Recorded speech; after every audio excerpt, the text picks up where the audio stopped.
आज हम लोग करंट इलेक्ट्रिसिटी का बहुत ही ज्यादा इंपॉर्टेंट टॉपिक पढ़ने जा रहे हैं जिसका नाम है ओम्स लॉ। अब समझिए ओम्स लॉ क्या कहता है। तो सबसे पहले एक बेसिक स्ट्रक्चर की बात कर लेते हैं कि सपोज करिए हमने एक कंडक्टर ले लिया है जिसके एटम अपने आउटर मोस्ट शेल से इलेक्ट्रॉन को निकाल दिए हैं और खुद बन गए हैं पॉजिटिव आयंस। अब ये इलेक्ट्रॉन फ्री हो गए हैं तो इधर उधर रैंडम मोशन करेंगे, लेकिन रैंडम मोशन की वजह से करंट फ्लो नहीं करती है। करंट को फ्लो करने के लिए इलेक्ट्रॉन का एक डायरेक्शन में चलना जरूरी है। तो हम क्या करेंगे, इसको उठा करके वायर के थ्रू एक सेल या बैटरी से कनेक्ट कर देंगे। तो जैसे ही हमने सेल या बैटरी से कनेक्ट किया, मान लीजिए 20 वोल्ट की बैटरी से कनेक्ट किया, तो ये जो पॉजिटिव टर्मिनल है ये सभी इलेक्ट्रॉन यानी निगेटिव चार्जेस को अपनी तरफ खींचेगा और इलेक्ट्रॉन के चलने की अपोजिट डायरेक्शन में करंट फ्लो करती है। ये चीज तो आपको समझ में आ गई होगी। अब समझिए साइंटिस्ट ओम ने क्या बताया था। अब साइंटिस्ट ओम ने किया एक एक्सपेरिमेंट। अब एक्सपेरिमेंट में मान लीजिए कि ये वो एक्सपेरिमेंट हम करने जा रहे हैं और अपने क्लास के बच्चों को शो करने के लिए जा रहे हैं। और हमने एक बैटरी ले ली 2 वोल्ट की। अब जैसे ही 2 वोल्ट की हमने बैटरी ली तो ये हो जाएगा स्टूडेंट्स +2। अब ये +2 क्या करेगा, इलेक्ट्रॉन को खींचेगा और जब इलेक्ट्रॉन चलेंगे तो इलेक्ट्रॉन के चलने की अपोजिट डायरेक्शन में करंट फ्लो कर दी।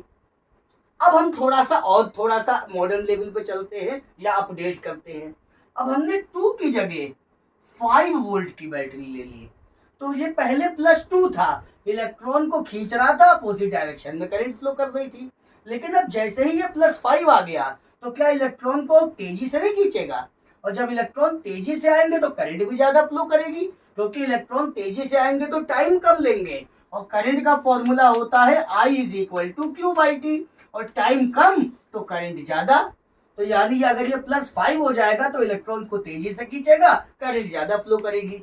यानी जैसे हमने वोल्टेज बढ़ाया वैसे ही करंट भी बढ़ जाती है। अब मान लीजिए वोल्टेज बढ़ा के हमने 10 वोल्ट कर लिया। अब जैसे ही वोल्टेज हमने 10 वोल्ट कर लिया तो ये +10 हो जाएगा। अब जैसे ही ये +10 हुआ तो इलेक्ट्रॉन को और तेजी से खींचेगा, और जैसे ही इलेक्ट्रॉन और तेजी से आएगा यानी टाइम और कम लगा, वैसे ही करंट क्या हो जाएगी, बढ़ जाएगी। यानी जैसे जैसे वोल्टेज बढ़ाया जा रहा है वैसे वैसे करंट भी बढ़ रही है। यानी जो वोल्टेज है it is directly proportional to the current according to the Ohm's law.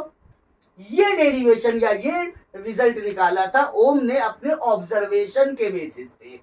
अब इसमें एक थोड़ा सा समझने वाला पॉइंट है कि ये चीज फॉलो तो होती है, लेकिन कब फॉलो हो रही है कि 2 वोल्ट पे जितनी लेंथ एरिया था उतना ही लेंथ और एरिया 5 वोल्ट पे भी था, उतना ही लेंथ एरिया 10 वोल्ट पे भी था।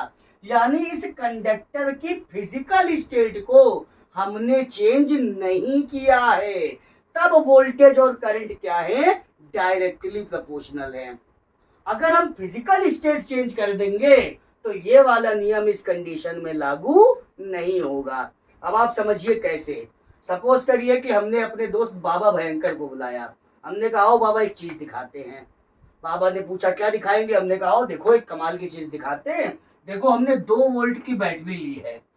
अब 2 वोल्ट की बैटरी ले ली, इधर लगा लिया एमीटर। हमने कहा देखो 2 वोल्ट की बैटरी ले रहे, अभी इलेक्ट्रॉन खींचेगा, अपोजिट डायरेक्शन में करंट फ्लो करेगी, एमीटर रीडिंग देगा। उन्होंने कहा चलो ठीक है दिखाओ। तो हमने क्या किया, हमने 2 वोल्ट की बैटरी लगा दी और जैसे ही इलेक्ट्रॉन आया तो इसके अपोजिट डायरेक्शन में करंट फ्लो हुई, एमीटर रीडिंग देने लगा। बाबा भयंकर खुश हो गए, ताली बजाने लगे, वाह तमाशेबाजी तुमने बता दिया।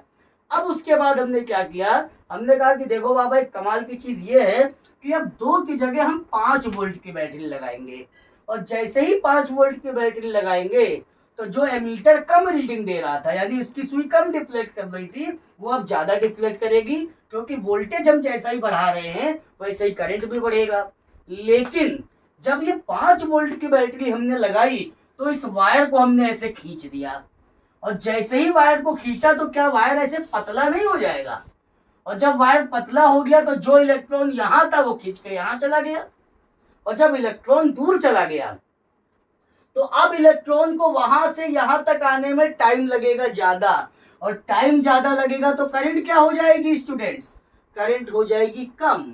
और हमने बाबा भाई से कहा था कि देखो हमने वोल्टेज बढ़ाया है, करंट बढ़ेगी, और करंट हो गई कम। अब बाबा भाई मुंह बनाए बैठे कि वाह, हमको यहाँ तमाशेबाजी करने के लिए बुलाए हो।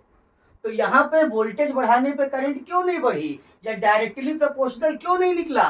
क्योंकि हमने इसकी फिजिकल स्टेट चेंज कर दी है।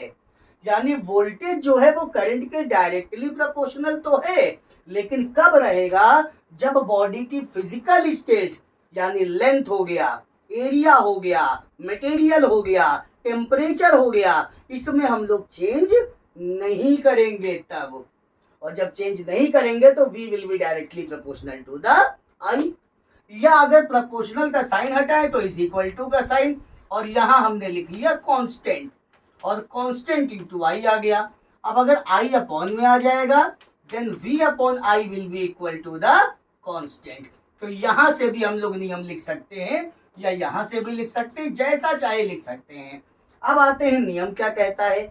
तो नियम स्टूडेंट्स ये कहता है कि if the physical state of any conductor such as length, area, temperature, material remains constant, then the potential difference across the ends of the conductor is directly proportional to the current flowing or through it।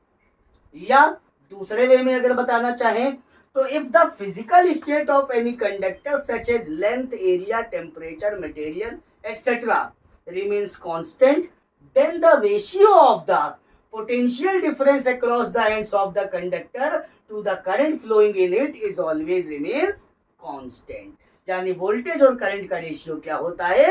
Constant होता है, जब हम लोग किसी wire की physical state को change ना करें तब। आई होप आपको समझ में आया होगा कि साइंटिस्ट ओम ने क्या ऑब्जर्वेशन दिया था। कोई प्रॉब्लम हो तो कमेंट सेक्शन में आए। Thank you.